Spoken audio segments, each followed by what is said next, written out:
Alright, welcome everyone to the second episode of Meta Musings. I'm ZeroCardinality and I'm here with Sotere. Sotere, how are you doing? Not too bad, not too bad. Climbing that Elo ladder and then dropping and then excited to talk about some Nunu. Yep, and Nunu is what we're going to be talking about here, as you can see by the picture of Nunu. If you're just listening to this, you can't see the picture, but yes, there is a picture of Nunu up on our little screen here. So, yeah, we're basically going to talk about Nunu today. I think we're going to start out with the more traditional way that Nunu is used in the support role. Right, I guess that is kind of how he's used nowadays, and certainly for good reason. Essentially, he can give your attack damage carry a 65% attack speed bonus and a 15% movement speed bonus. So both of those are essential. It's like essentially getting a free fan dancer, and it allows you to rush that Infinity Edge without going for the attack speed first. And even sometimes it makes sense to go Infinity Edge, Bloodthirster, Infinity Edge, Last Whisper if you're sure that the Nunu can keep that Blood Boil on you, and essentially has no cooldown once you get some CDR. So actually without CDR, it's totally 15 seconds cooldown, 15 seconds uptime, but once you get CDR you can actually overlap it a little bit. I don't think it does anything special when you do that, however. Yep, and I mean, besides that, he has that snowball, and his ultimate for team fights can slow down enemy carries and really zone people out to help protect the carries. So really good support. People pair him up with Kog'Maw a lot, but can really work with a lot of supports, and is a good support. But again, pretty standard meta. I mean, it used to be that Nunu wasn't exactly your standard support champion, as it used to be more of a healing champions who healed, like Soraka or Sona were the standard. But now, Nunu is basically considered to be one of the standard supports nowadays. So, yeah, I forget who originally popularified it. It might have been M5, but yeah, suddenly people are like, oh my goodness, so much attack speed, and with that Ice Blast you suddenly start winning all those 2v2 engagements, because Ice Blast can reduce attack speed by 25%, his ultimate also reduces attack speed by 25%, so suddenly the opposition attack damage carry is that much weaker, is attacking very slow. I think, like you were saying, he pairs up with a lot of AD carries, probably mostly those who rely on auto attacks as opposed to those who rely on burst. So, in particular, Ashe, Kog'Maw, Caitlyn really rely on that auto attack speed, and I think he's better at countering said people than he is against the burst champions like Graves, Corki, and even Ezreal, I suppose. Yep, and Ezreal actually being played a lot nowadays, with Pulsefire Ezreal recently out. Oh my goodness. He's actually been banned in my last 3 ranked games. I can only imagine how it is in normals, because I'm sure there's a fight to get him, and then, if the person doesn't get him, they dodge, and then you have to wait, another couple minutes. So that's got to be terrible. Yeah, and I just saw on the side, so many summoner icons turned into the Pulsefire icon. I'm like, wow, I guess a lot of people really like Pulsefire Ezreal. But yeah, anyway, getting back to Nunu, really good support. But I mean, really, we're not here to talk about the standard roles that we want champions to go in. So I think we should go into some unorthodox ways to play Nunu. And I think basically a long time ago, way back when, Nunu used to be really good in the jungle. And this was before the jungle changes, and Nunu was had good clear times. He had great ganks. Of course, his snowball got nerfed, so the ganks weren't as good, but still he was able to clear well, and he was able to gank well, and he was considered a top tier jungler. And now he's really fallen off a lot. And actually, you talked to or asked Odd One about this recently on Trinity Force podcast. Do you want to talk about that a little bit?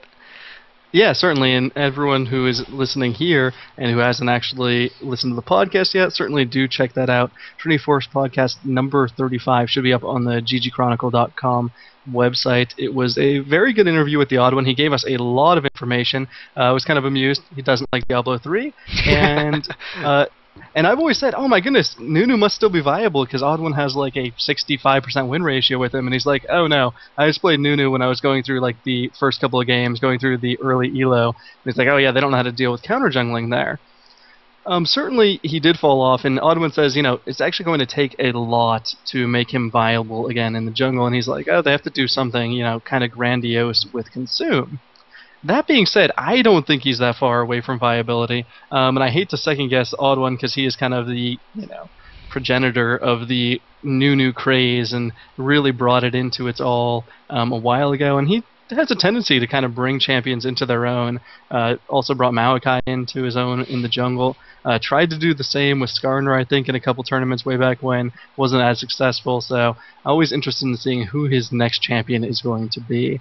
Lately, obviously, Nautilus has been kind of king of the jungle, but yeah, Odd One's certainly not really hammered down into any one role anymore. But that being said, I guess we gotta get into how is he viable, or why could he be viable in the jungle? And do you want to kind of go over some of the better points of him, Brian?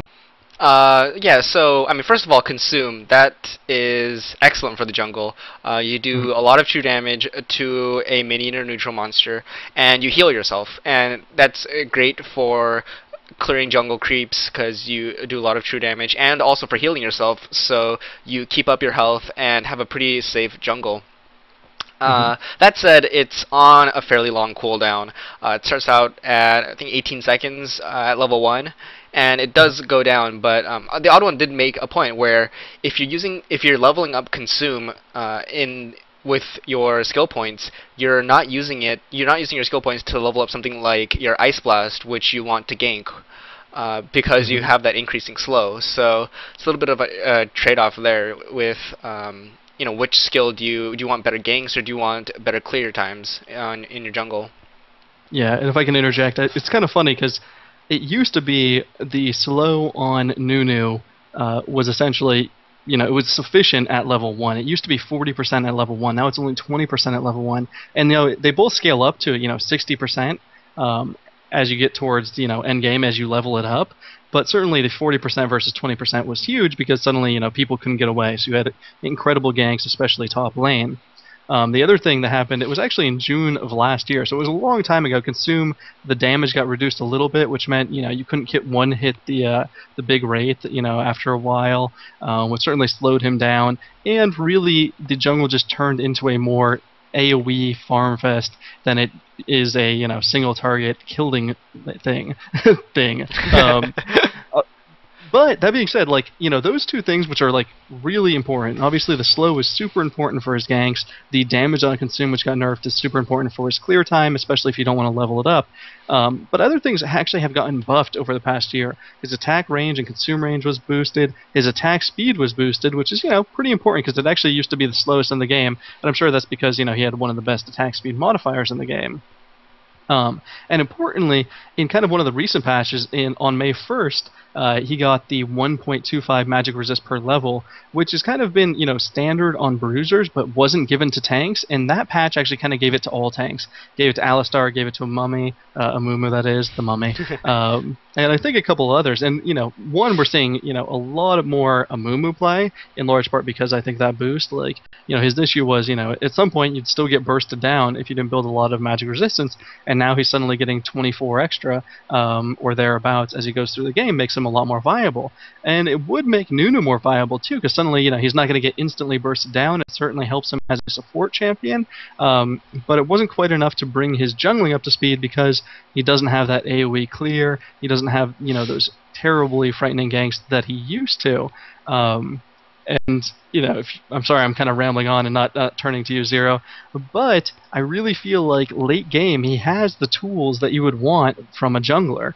So maybe you want to go into depth about those. Yeah. So basically, late game he's going to have. He has all the tools that the support Nunu might have, except more. He's going to be tankier because he's going to have more items. He is going to basically be able to do everything that support Nunu does. He's going to be able to use his Ice Blast. He's going to be able to use his ultimate to basically just zone people out and to lower the attack speed of the enemy champions. And he's going to be able to Blood Boil the AD carry. So, Nunu has a great team fight, and that's not diminished. It's in fact enhanced by putting him in the jungle.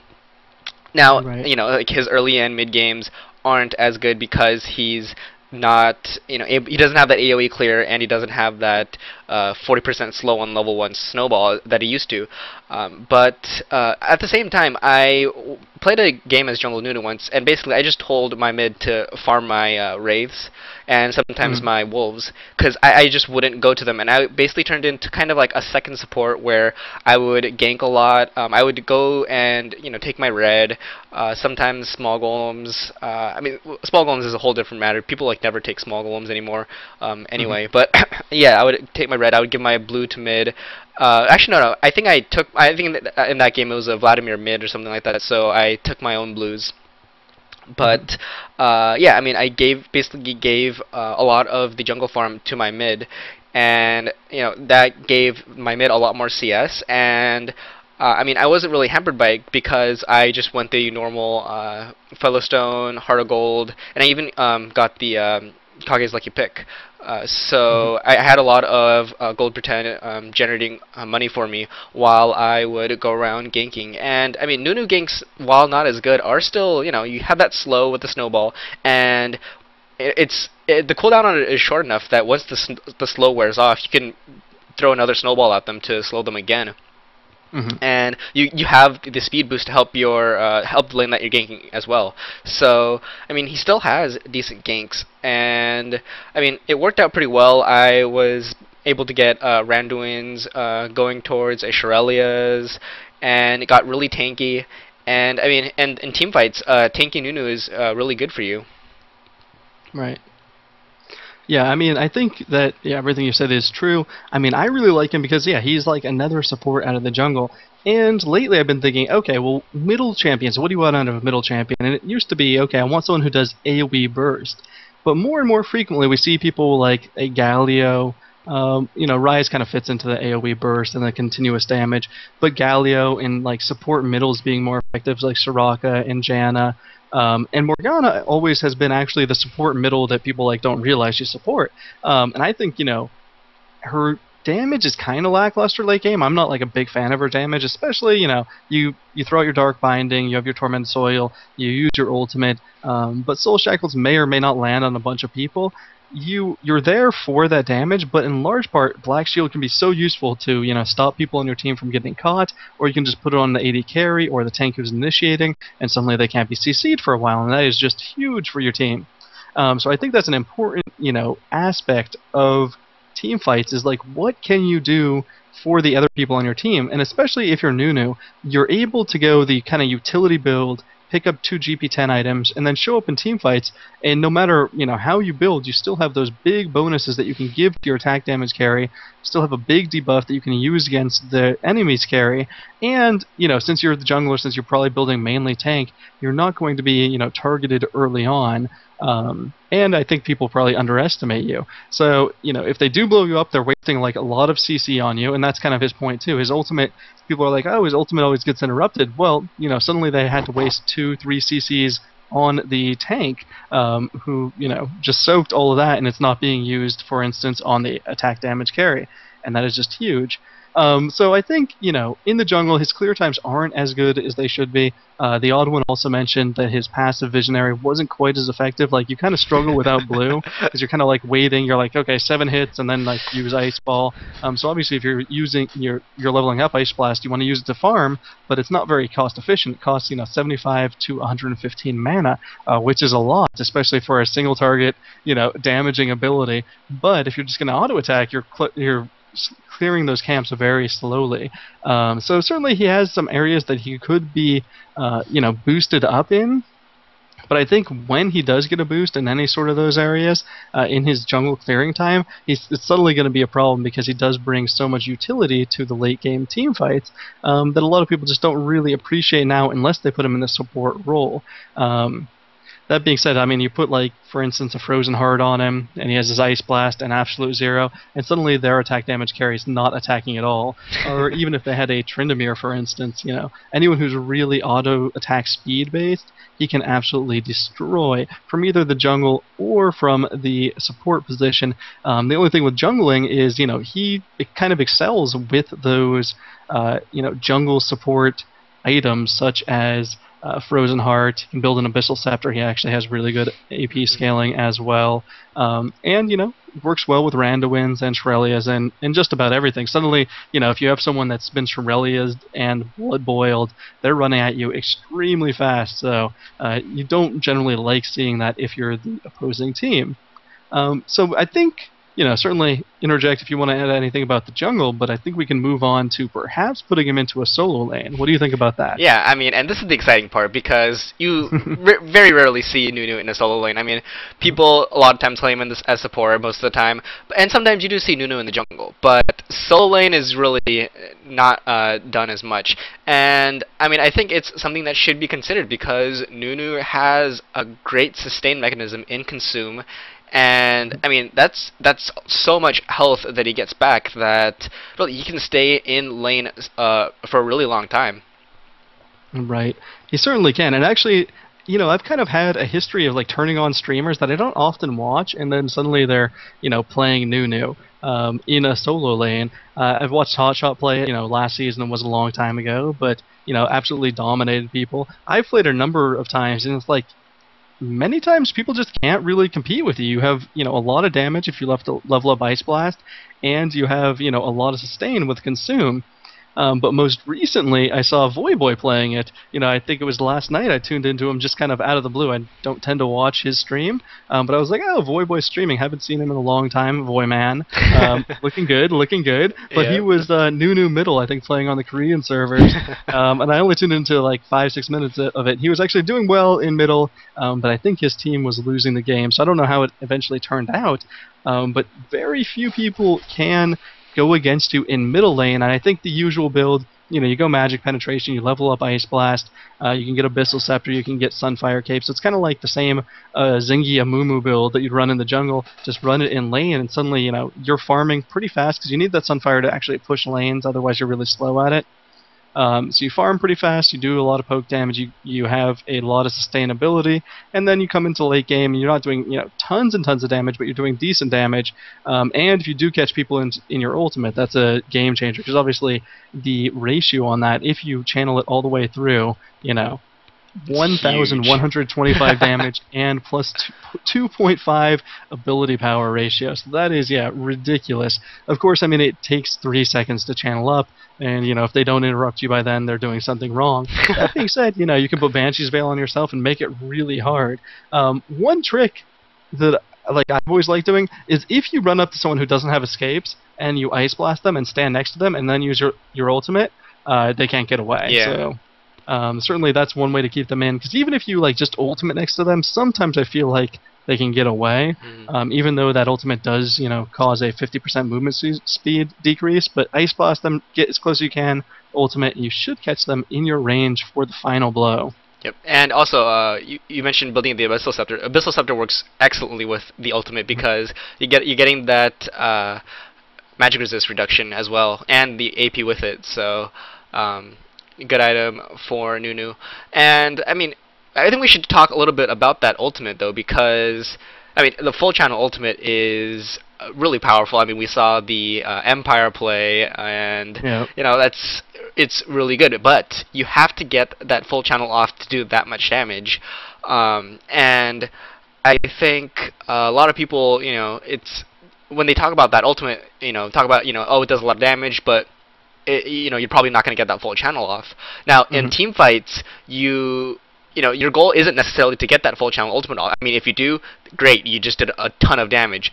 But, I mean, your real goal is to use it as a zoning mechanism. You're going to slow down a lot of people's attack speeds, so the AD carry, even the bruisers, might be hurt by it. And they're going to want to get away or try to put some CC on you. So you're either soaking up CC or you're forcing them to get away from that circle. So, I mean, it's really just to develop a way to develop control in teamfight without necessarily doing damage directly. So, I mean, it's a great tool even if you don't get that full channel off.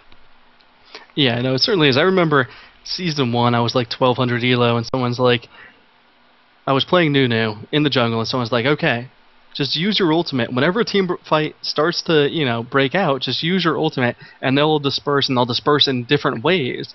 And they did, because they didn't have, a lot of CC, I suppose. So it was a good team to have a Nunu with. But they dispersed in different ways, and then we kind of cleaned them up. So certainly, when you can do that and really cause havoc, you're doing your job. Even if you're soaking the CC, you're doing your job. One great thing I saw from Fnatic was they would just, have Nunu ultimate right on top of, it was an Ashe that time, right on top of Lamia.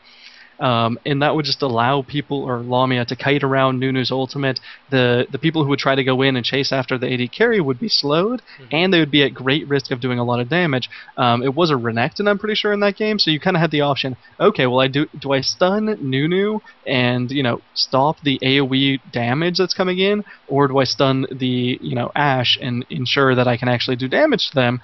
So it's kind of a tricky situation where you generally don't want to waste your CC on a support in the middle of a team fight, because it's just not efficient, and it's not who you really want to be going after. And I mean, there's arguments about that. Do you want to take care of the support, right off the bat and just try to burst them down? But generally, you want to get to the AD carries so you can harass them and make sure they're not doing their full load of damage to you. And I've had other experiences with that. For instance, like a Nunu and a Katarina on the same team. It's like, oh, who do you interrupt? I was a Janna, so I had like AoE, disruptions, but they would just like do it at different times. So it's like, who do I really want to use Monsoon on and knock them away? Who do I use Howling Gale on? It was really a kind of a tricky situation, especially if you're on not a CC heavy team.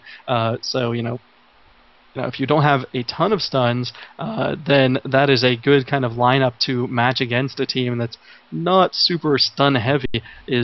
Put two people that really soak CCs up, Katarina and Nunu, and then kind of make them pick their poison. They're either going to get a full Death Lotus to the face or a full Absolute Zero to the face, and your whole team's going to be slowed the entire time.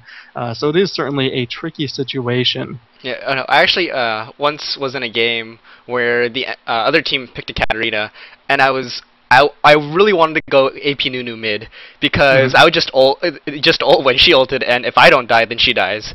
Was my reasoning, and I thought that would have been cool, but I think we went with something else. But I mean, basically, about AP Nunu. People, I mean, that said about the ult, where it's really more of a tool where you zone or soak up CC in team fights rather than as mainly a damage mechanism. People might not want to take AP Nunu mid because they want their, as you said, they want the AP mid to be a damage dealer, and Nunu without the ultimate just has that Ice Blast. Kasum doesn't do any damage to champions, and Blood Boil is just helping out your allies. So your Ice Blast is really your only spell that does any damage, AP damage, besides the ultimate. And since you're gonna really only be, you're not gonna be using that ultimate for the damage, because I mean, in all likelihood, you're not going to get that full channel off. You're maybe going to get a second and a half of channel.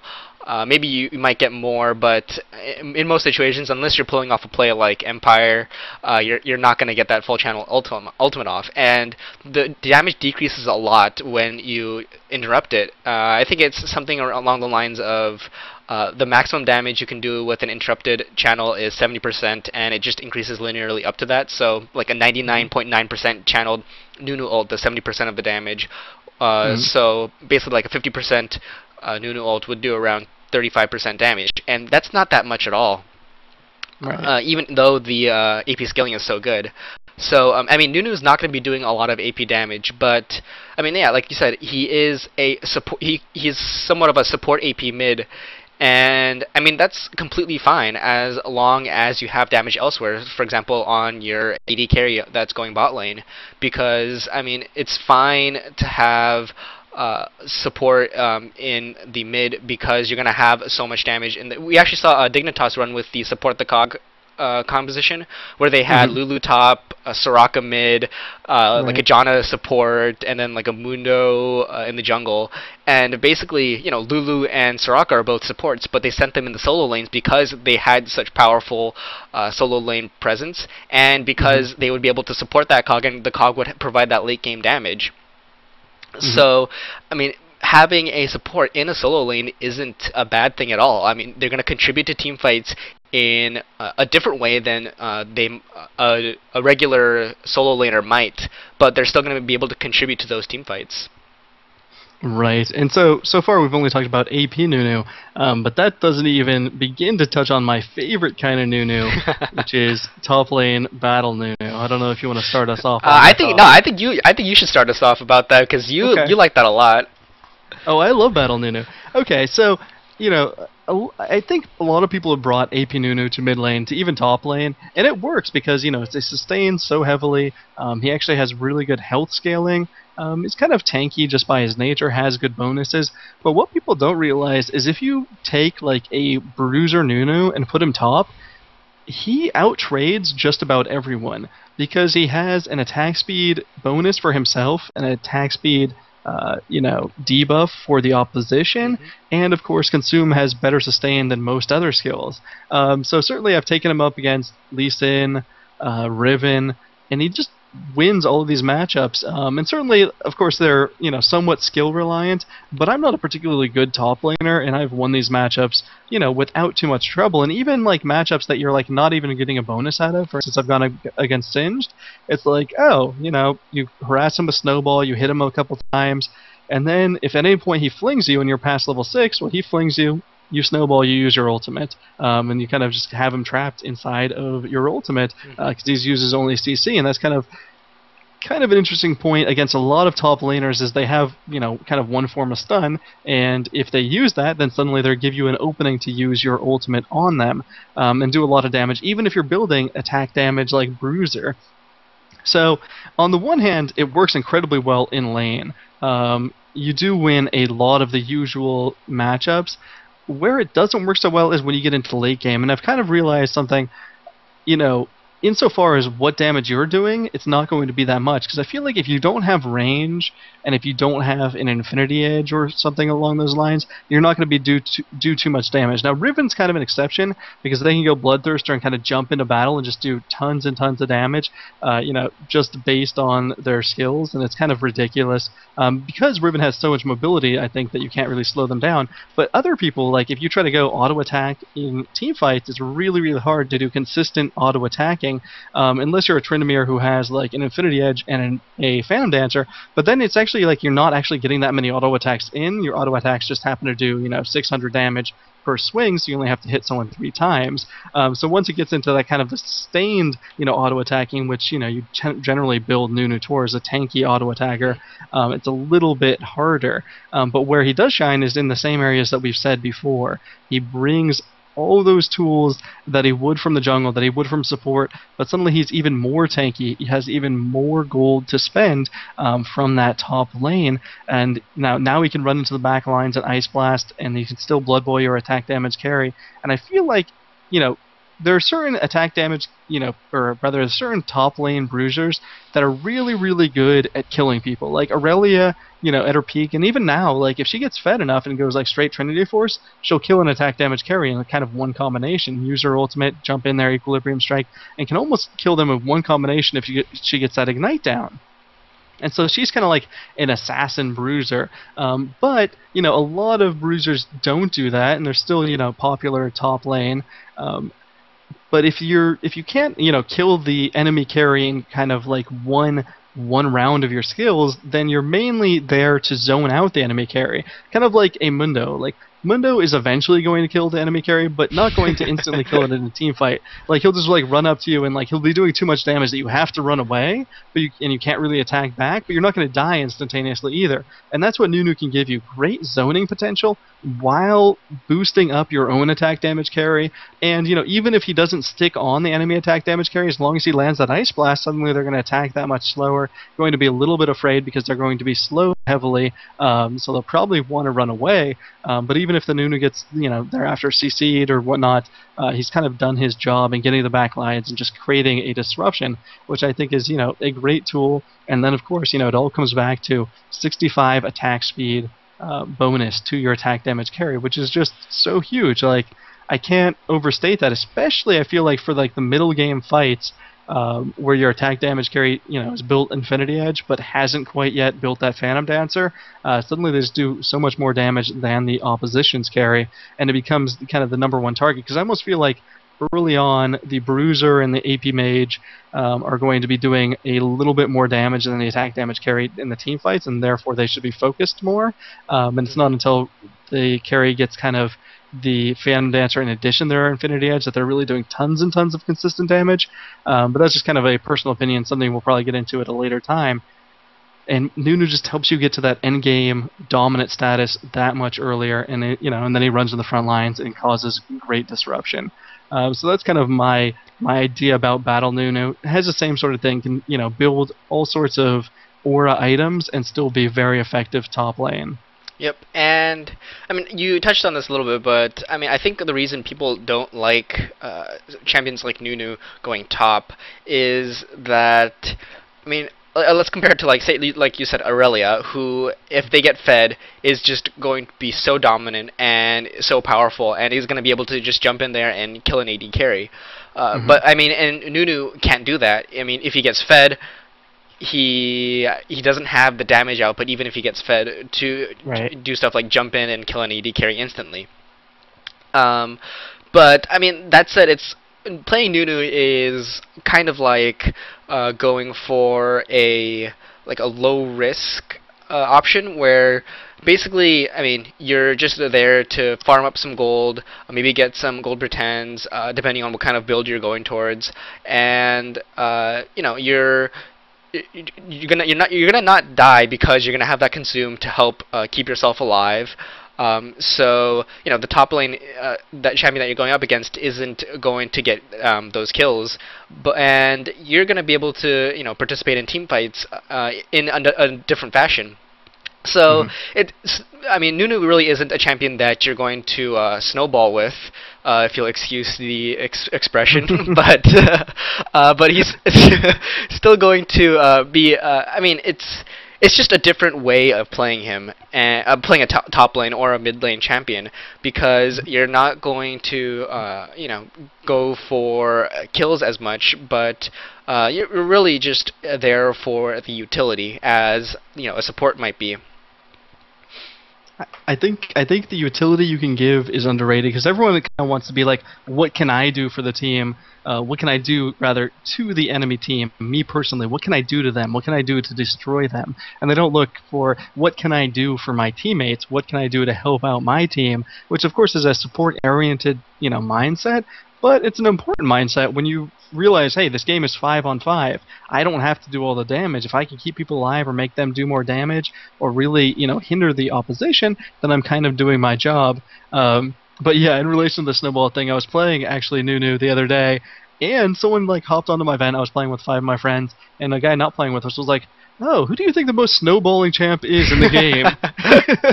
And I was like, "Nunu, really? Really? You asked that?" I don't think he knew I was playing Nunu at the time. But the other thing that I like doing, and of course probably not, well advised and kind of fringe, but that's what we're supposed to be bringing you on the Meta Musings here, is running him in the jungle with promote.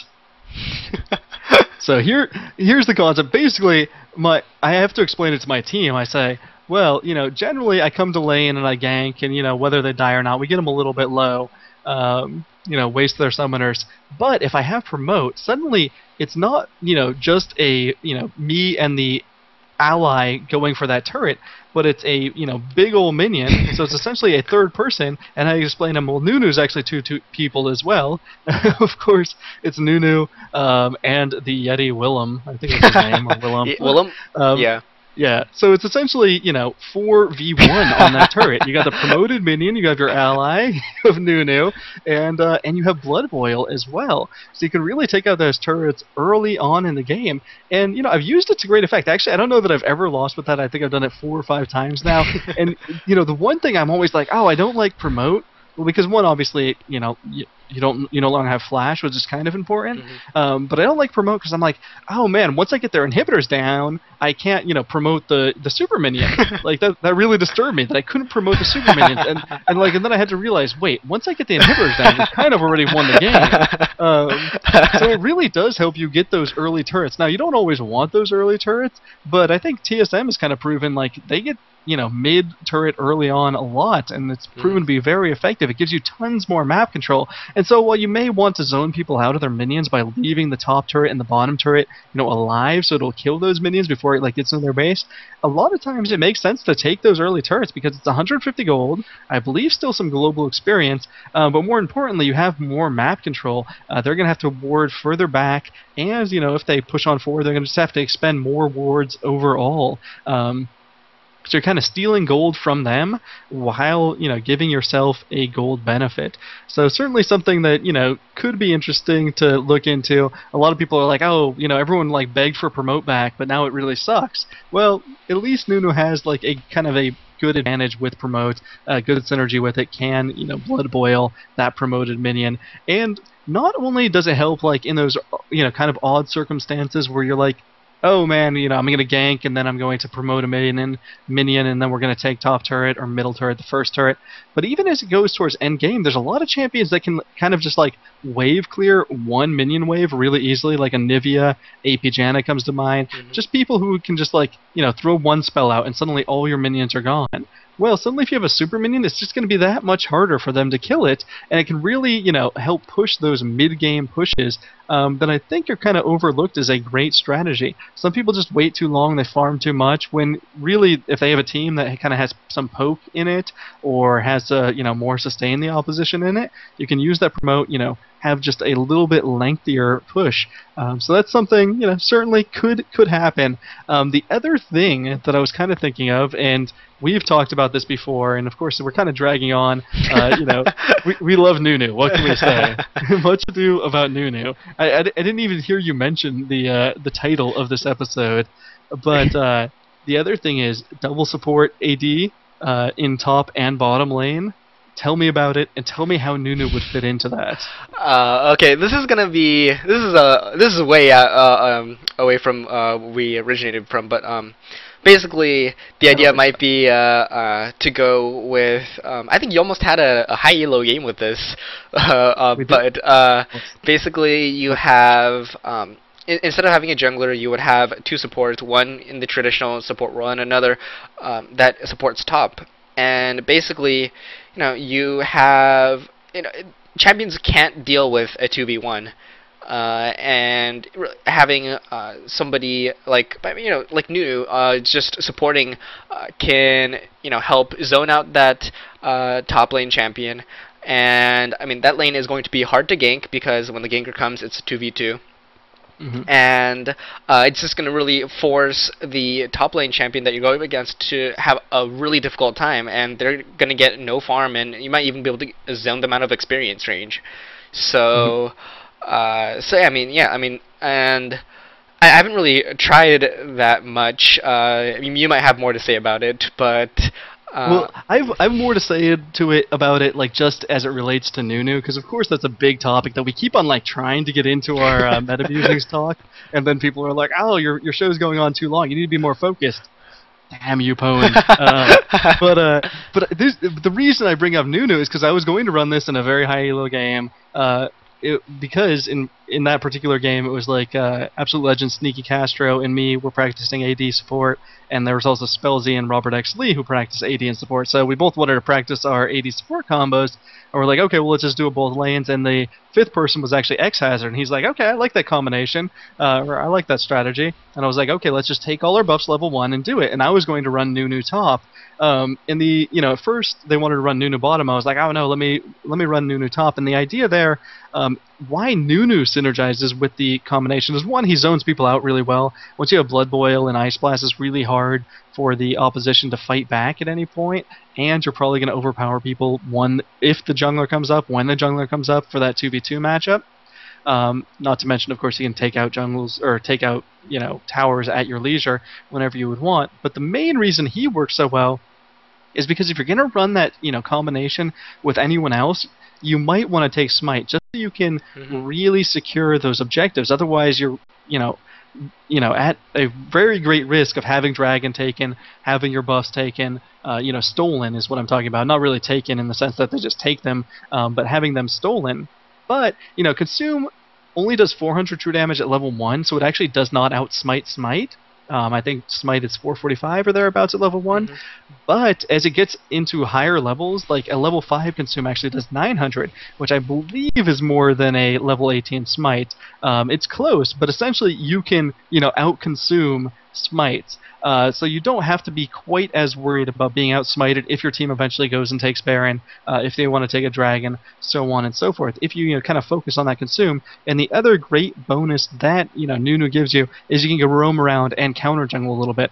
Say the top lane goes back, is going to buy, and you're still freezing the lane. Well, then you can run into the jungle, attack their minions, consume the large one, and just kind of counter jungle their jungle while being that top lane support without having to expend that summoner spell, which is important because that means then you suddenly have 2 extra summoner spells up on the opposition who might come to gank you, because of course they'll be taking Smite, and the opposition might have a summoner spell, but you'll have one on you and one on the AD carry that you're supporting. And also, people are worried about, you're giving up jungle control, and that's not necessarily true because, you have 2 supports, you're going to have a better warding of the river, and you're going to be able to even, put wards in the jungles, so you can put it maybe at their buffs, at your own buffs, and as long as you have vision, you can have, the mid come and the lanes come to, take buffs and to counter jungles. So, you don't need a jungler to take their jungle if you want to counter jungle. You could have Nunu from the top lane support go and counter jungle, or, you could have people come from the lanes and take the jungle buffs. Right, and I've actually considered counter jungling yourself. If you don't feel like you're comfortable in securing your buffs or securing your camps every time they're up. For instance, if you don't have a great middle who's great at clearing Rays and Wolves, and they have a Shyvana or a Mundo who are really quick at clearing, then you just take the big Wolf and take the big Wraith and leave the camps there, or just leave 1 minion at all the camps, and even leave 1 minion at the blue buff and the red buff. Just so that when they come to steal it, suddenly they kill that 1 minion. Now they reset the timer, and that's kind of where, you'll probably want to have wards. If they do come and reset the timer, one, they've, ran really far out of their way and not gotten much experience or gold for it, which is, good for your part. They do have the timer, though, so that's why you definitely want to, eventually put wards down. So if they do come and counter jungle, you want to make sure you keep control of those buffs. But that being said, you don't necessarily have to keep control of them, every 5 minutes, which is when blue and red respawn, 5 minutes from the last minion in the camp killed.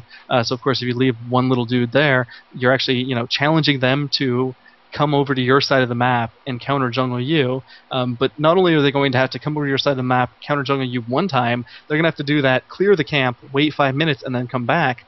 So if you keep track of that, you're kind of luring them over to your side of the map where you have a potentially a position advantage. You should have a position advantage, and you can kind of collapse upon them, provided everything else in the game is going well. So there's always that. But if that being said, something that we're really excited about, and we'll probably devote a whole show to one of these days. But for now, just kind of talking about how Nunu could be viable in that position, and mainly it's because Consume can be a great tool for securing buffs because it does so much true damage that you can really, watch the enemy minions. That being said, I think there's a little bit of cast time on it, so it can be thrown off. But of course, just combo the Ice Blast and the Consume, and it should work out pretty well in securing those. And even if you have a jungler, you're maybe sending Nunu top, middle support, or even in the jungle, you can combine the Consume with Smite. If you have Smite on your team, if you time it correctly, you should be able to do so much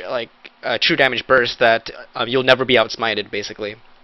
So. Right. Well, I think teams have tried that with Cho'Gath too, and to mixed results, because it does take a ton of coordination, almost more coordination than just being okay, you smite it when it gets below 800. So yeah, that is iffy, but certainly something to look into. Yeah, it's easier if you have Nunu jungle and you have smite on Nunu, so you can just press the 2 buttons yourself. Yeah, that's a lot easier. Yeah. So and that's also another benefit of having Nunu in the jungle. is that if you have consume and you have smite, you know, if you time it correctly, you should never be outsmited. Yeah. The only concern, it's always so tempting to consume before the fight is ended because you want more life and because you want to do that, you know, upfront damage. But the cooldown's so high, especially on Dragon, it's not like you're going to be able to consume twice. So that's one tip, you know, to aspiring Nunu junglers.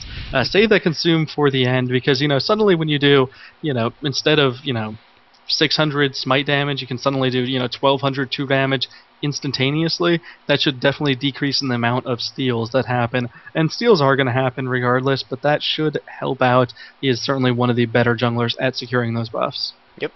So, I mean, in summary, Nunu doesn't quite fit the normal roles of, say, an AP mid or top, or even in the jungle, but I mean, he's very useful in the late game, and regardless of where you put him, he is going to help your team out, and that's really all that matters, and that's really all you want from your champions. I mean, as long as you have a good balance. I mean, you don't want, you know, you don't necessarily want all 5 champions to be, you know, supporting each other, because then you might not have an actual damage dealer. But I mean, if you have, you know, somebody who's dealing damage, you don't need, I mean, you could have, you know, somebody like Nunu go top or go mid who might, you know, do okay in lane or well in lane, and they're going to be able to help out in team fights late a lot. So I think that is all we're going to talk about for Nunu for today. And yeah, so definitely try him out. He's a lot of fun to play in lane because you just, you know, you get a lot of harass and then you consume and you're like, yep, that did nothing to me. So Yup, that tastes purple. They should let Nunu eat Lulu. That would be my ideal change, my ideal buff to Nunu.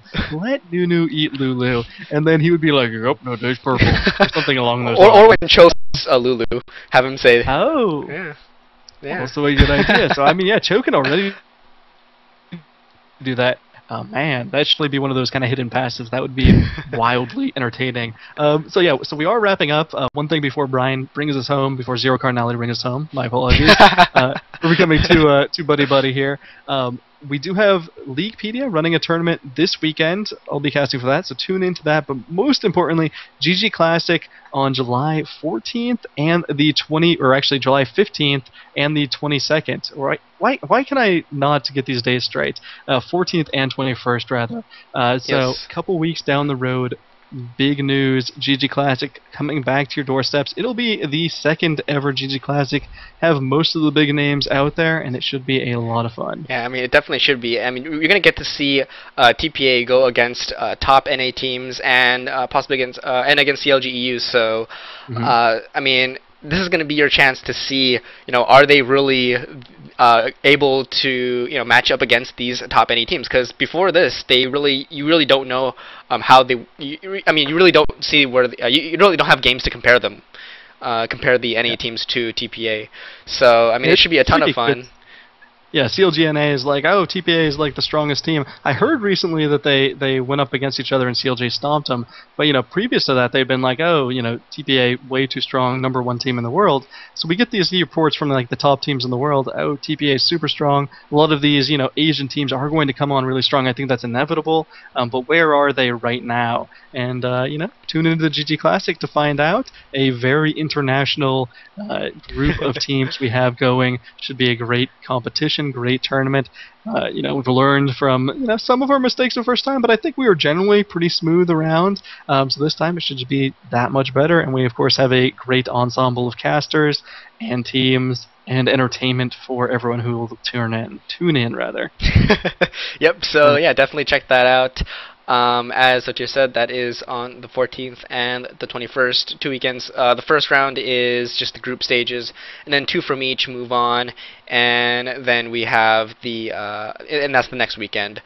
So it should be awesome. I look forward to it a lot, and yeah, anything else you want to mention, Sotere? Nope. Just shout out to my people. All my people. All your people. All my lollers out there. And your people.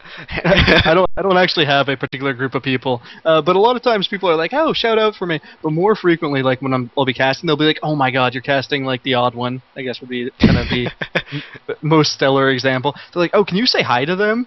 I'm like, no, I'm casting them. That'll be a little bit weird. Say hi to them for me. So I'm not going to do that anytime soon. But I'm doing a shout out to all the people who ask me to shout out to other people. I'm kind of absolving myself of my duties pre-tournament. Hopefully that'll work. Yep, so the shout-outs to those. I'll give a shout-out to Sotere for giving a shout-out to the shout-outers. So, yep, thanks for watching Meta Musings. Tune in next week, same time, Fridays, 9 p.m. Eastern Time, and we'll bring you another episode showing you how to change the meta. Yep, so this was ZeroCardinality, and that was Sotere.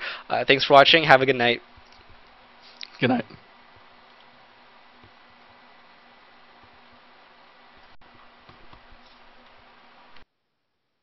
Oh my god, Brian, you disappeared. You're like a magic wizard ninja. I can't even see you anymore. Why? Why? We're actually still recording. That's okay. This will be a little Easter egg for all the people listening on. Nobody there, but they can hear us talk. There. Whoa.